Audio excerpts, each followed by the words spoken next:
Hello mga bebe!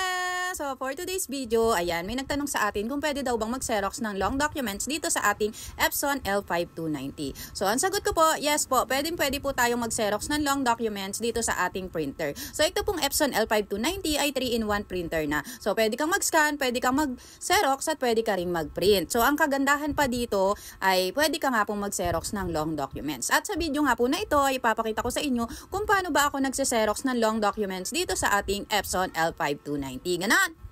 So, umpisa na nga natin mga bebe. So, ito na nga ang aking document. So, ang size niya ay 8.5 by 13.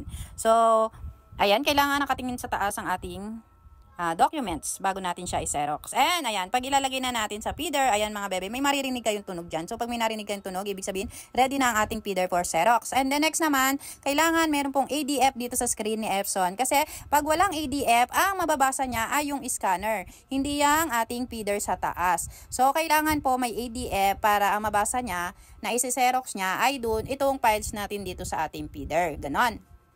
So, ito pa nga pala mga bebe, bago kayo mag-xerox ng long documents, dapat i-check nyo rin yung actual size ng ating paper sa ating printer. Ayan, kailangan naka 8.5 by 13 yan. So, kung hindi yan naka 8.5 by 13, kailangan pumunta tayo sa setting, papalitan natin yan. Punta kayo sa paper setting, and then punta kayo sa paper size. Ayan. So, ayan, dito makikita nyo yung iba't ibang size ng paper. So, halimbawa, ayan, letter yung pinili nyo. So, ang size ng letter ay 8.5 by 11. So, yun yung short band paper nating tinatawag, yung 8.5 by 11. So, kung yun lang yung size dito sa setting ng printer natin, yun lang yung masa-xerox niya. Kahit na long documents, yung isasalang mo sa ating feeder. Ganon.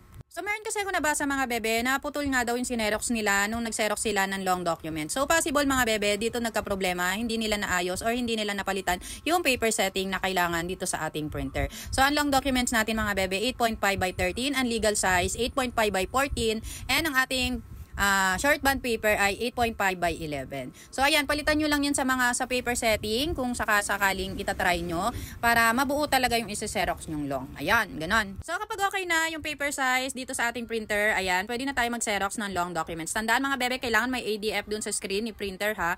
So, pwede nga rin palang mag-xerox ng color dito sa ating Epson L5290. So, isa pa to sa nagustuhan ko dito sa Epson L5290. Nakakapag-xerox tayo ng color. So, go! Ayan, xerox na natin mga bebe.